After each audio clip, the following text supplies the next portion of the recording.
Olá, gente, estamos aí no Entretanto, dessa vez falando de urna eletrônica. Toda vez que acaba a eleição, essa mesma história de muita gente importante, questionando a credibilidade, a segurança, né, a transparência das urnas eletrônicas.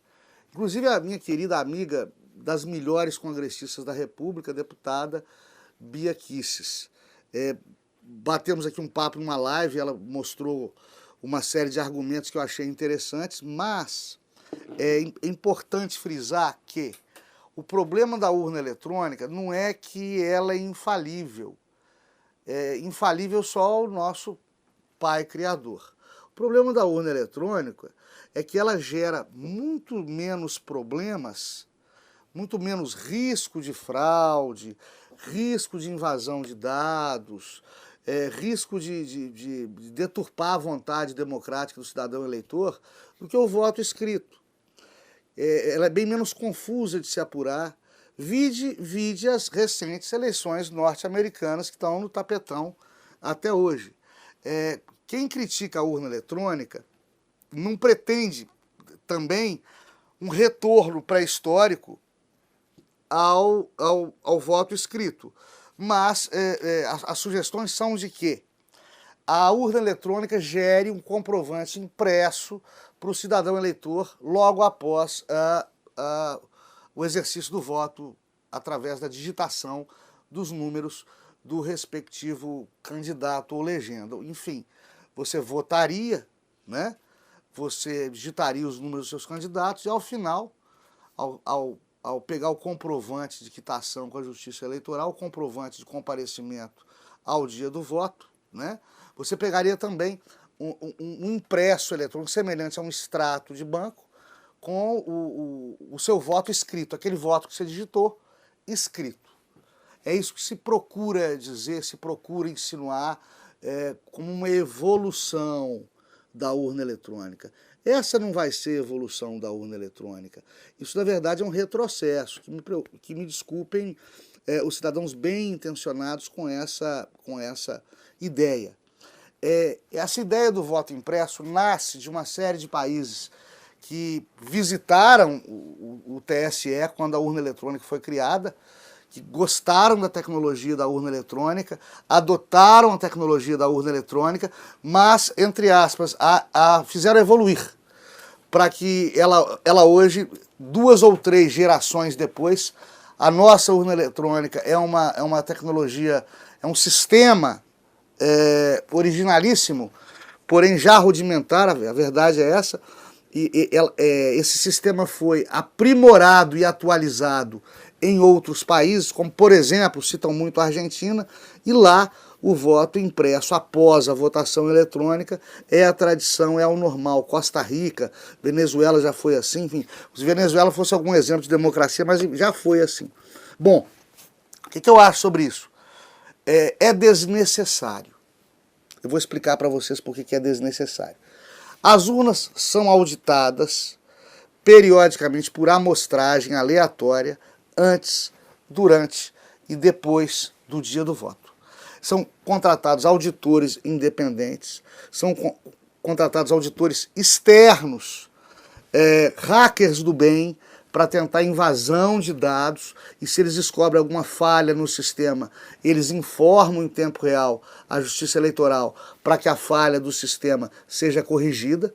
E, ainda que todas essas auditorias não funcionem, é perfeitamente possível para o candidato, para o cidadão eleitor, para quem se sinta em dúvida, lesado pelo resultado da urna, é perfeitamente possível a ele impugnar, atenção, impugnar fundamentadamente o resultado daquela urna e pedir a recontagem, aí sim, através do voto impresso. Isso é perfeitamente possível na legislação eleitoral, basta que a impugnação dessa ou daquela urna seja fundamentada. Então não é que o voto impresso após a votação eletrônica seja ruim, seja má ideia, é que é absolutamente desnecessário. Ainda que essas urnas, Argentina e de outros países, sejam de gerações posteriores, sejam urnas com a tecnologia mais evoluída que a nossa, o sistema do voto impresso após a votação digital, ele é absolutamente desnecessário na justiça eleitoral brasileira, perante as regras do nosso direito eleitoral, que permitem o escrutínio de toda e qualquer urna eletrônica, desde que de maneira fundamentada. Quem mete o pau, cidadão eleitor, na urna eletrônica, porque muitas vezes não conhece o funcionamento da urna eletrônica. Ela funciona totalmente offline. Ela não está em sistema algum de transferência de dados. Ela não se conecta a outros computadores. Portanto, a única maneira de influenciar o resultado dos votos dentro da urna eletrônica é invadir um dispositivo que não está conectado a nenhuma rede, ou seja, é impossível. A urna eletrônica, ela começa o seu funcionamento no começo do dia do voto, na manhã do dia do voto, emitindo uma lista zerésima, ou seja, uma lista com 0 votos para cada candidato registrado naquela zona eleitoral a qual a urna eletrônica está servindo. Para provar o quê? Que naquele começo de votação ninguém tem voto algum ali.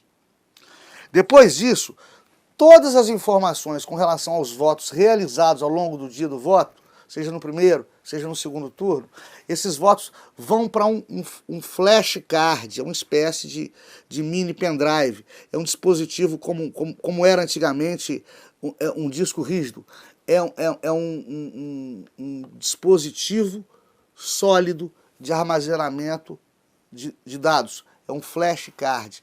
Esse flashcard, que está na custódia da Justiça Eleitoral, está inserido na urna eletrônica, é esse flashcard que detém as informações sobre os votos que estão acontecendo naquela urna. É um flashcard por urna. Encerrada a votação, o flashcard vai para a Justiça Eleitoral, para aí sim ser totalizado, ser contabilizado, ser escrutinado e ser totalizado, ou via TSE, ou via TRE. Aquele flashcard, aqueles dados contidos naquele dispositivo físico de armazenamento de dados, vai para o cartório eleitoral, através de um servidor da Justiça Eleitoral, escoltado. Mas antes de ir, o conteúdo do flashcard é impresso num documento chamado boletim de urna, que é afixado na porta da sessão e cópia entregue aos fiscais dos partidos que porventura estejam presentes. Portanto, para que haja alguma fraude eleitoral, teria que haver um estranho conluio entre eleitores da sessão, entre os servidores da Justiça Eleitoral responsáveis pelo transporte desse dispositivo de armazenamento de dados e pelos 4 mesários de cada sessão. Isso tudo feito nas barbas dos inúmeros fiscais de partidos presentes nesse momento crucial do dia do voto, que é o momento do encerramento da votação, com fechamento e lacração das urnas, emissão dos boletins de urna e retirada para transporte dos flashcards. Ou seja, é impossível de acontecer. Não é só inverossímil, não é só improvável, não. É impossível de acontecer. É claro que, quando esse flashcard é encaminhado para totalização no cartório eleitoral para o TSE ou para o TRE, é claro que essa informação, sendo inserida nos sistemas de tráfego de dados, aí sim, essa informação pode ser alvo de hackeamento, pode ser alvo de violação de sigilo de dados, essa informação pode ser desviada, alterada, enfim, adulterada e fraudada. Só que, se isso acontecer, e não aconteceu, se isso acontecer, Não se esqueçam, o resultado daquela urna já está impresso e permanece registrado naquele flashcard offline, naquele dispositivo físico offline que nós já falamos com você e que permanece na custódia da Justiça Eleitoral. Enfim, invadiram os dados que estão sendo totalizados, que estão trafegando, aí sim, pela internet, destroem esses dados, deturpam esses dados, falseiam esses dados, nós temos o flashcard com a informação originária. É por isso que eu confio na urna eletrônica, não é que sejam impossíveis fraudes, não. É que a fraude mais difícil de acontecer, é na urna eletrônica brasileira. Quem está falando isso para vocês, apura eleição há 20 anos. Tá certo? Então nada de meter o pau em urna eletrônica, é uma tecnologia muito interessante. Como é que a urna eleitoral vai evoluir? Tem gente querendo criar voto impresso, o que é um andar para trás. Nós já conversamos sobre isso. Não é necessário voto impresso, porque toda urna pode ser escrutinada e porque no começo e no fim do dia do voto se imprime primeiro a zerésima, depois o BU, o boletim de urna. Então não há mínima necessidade de voto impresso e se ainda assim pairarem dúvidas fundamentadas, o candidato, o eleitor, enfim, a entidade que se sinta impactada por essa suposta imprecisão, por essa suposta suspeita de fraude da urna eletrônica, pode pedir o escrutínio daquela urna em específico, desde que seja através de petição fundamentada. Isso vai ser analisado pela Justiça Eleitoral e, se o caso, vai ser feita uma recontagem, aí sim, voto a voto, aí sim, perícia na urna eletrônica, aí sim, análise técnico-científica, de tecnologia de dados, de tecnologia da informação, do flashcard, que é o dispositivo móvel sólido, é um pendrive, uma espécie de um pendrive, é um antigo disquete, né, que se conecta à urna eletrônica, que se desconecta para transferir esses dados pela via física para os TREs e TSEs durante, aí sim, a totalização do voto. Então não é possível, não é necessário voto impresso no Brasil, a menos que se queira voltar aos tempos pré-históricos dos Estados Unidos, que estão aí há 3, 4 semanas sofrendo com impugnação, sofrendo com fraude. É isso que a gente fala.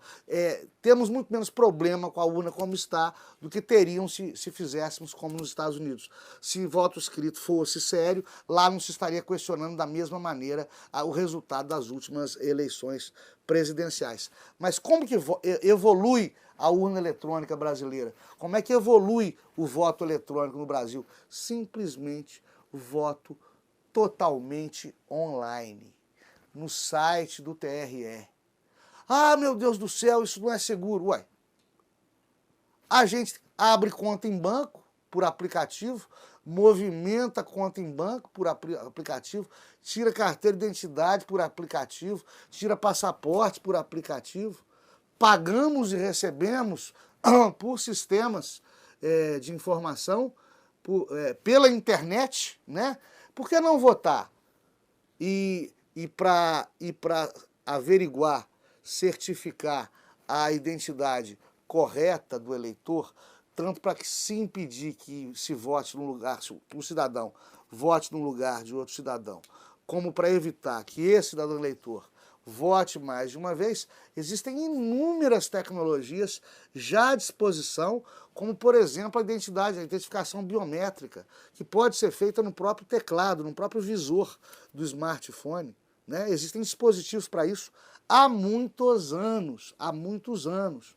É uma falácia querer um retrocesso quando tudo aponta para o fato de que o nosso futuro é em efetivo nas nuvens.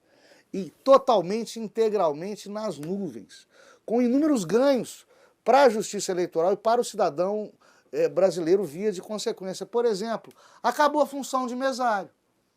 Com voto 100% eletrônico, através de aplicativo, acabou a função de mesário. Vamos ter no máximo alguns poucos para escrutínio, alguns poucos de plantão, para, se necessário for, presenciarem ou participarem da auditoria, né, de um ou outro sistema de dados, de uma outra nuvem. Já imaginou que legal que vai ser auditar, periciar uma nuvem?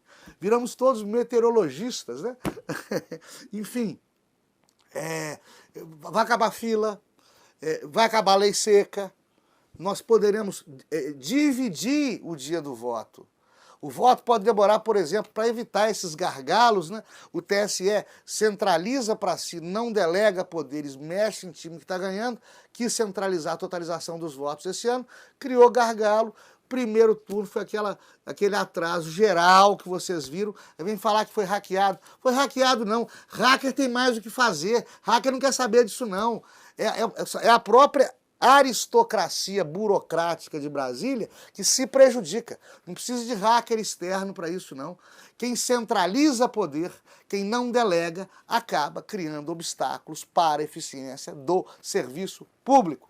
O que quase todos nós, agentes políticos, quase todos nós, servidores públicos, sabemos disso, né, ministro Barroso? Mas, enfim, o voto 100% na nuvem, o voto por aplicativo, com identidade biométrica, com inúmeras outras formas de identificação do eleitor que já existem, que podem ser inventadas em tempo hábil, eu acredito que seja realidade no Brasil e na maioria dos países do mundo nos próximos 10 anos, com a imensa probabilidade de que seja antes. Só assim para pararem de falar mal de urna eletrônica. Só assim para pararem de falar mal de urna eletrônica. Tem candidato que acha que vai receber, não sei, candidato a vereador é rei disso. Acha que vai receber 2.000, 3.000 votos, porque um monte de gente prometeu isso para ele. Aí chega lá, vai para apuração, né, que dura poucas horas, teve lá 10% dos votos que lhe prometeram. Teve lá 200 votos. 100 gato pingado votaram nele. Ao invés de fazer um meia-culpa, ou seja, dei mal na campanha, fiz alguma coisa errada, não. Tem alguma coisa errada aí. Foi a urna eletrônica. Não, um ditado oriental fala que o sábio, o tolo, procura a razão dos seus equívocos nos outros. O sábio procura a razão dos seus equívocos, dos seus erros, nele mesmo. Então o candidato bobinho é mal votado, vai meter o pau, vai meter o sarrafo na urna eletrônica. Não é nada disso. Eleitor, gente, aprendeu com político, aprendeu com seus candidatos, né, a mentir. Eleitor promete voto para uns 4, 5 candidatos diferentes. Tem eleitor que come churrasco a campanha eleitoral inteira com essas promessas de voto.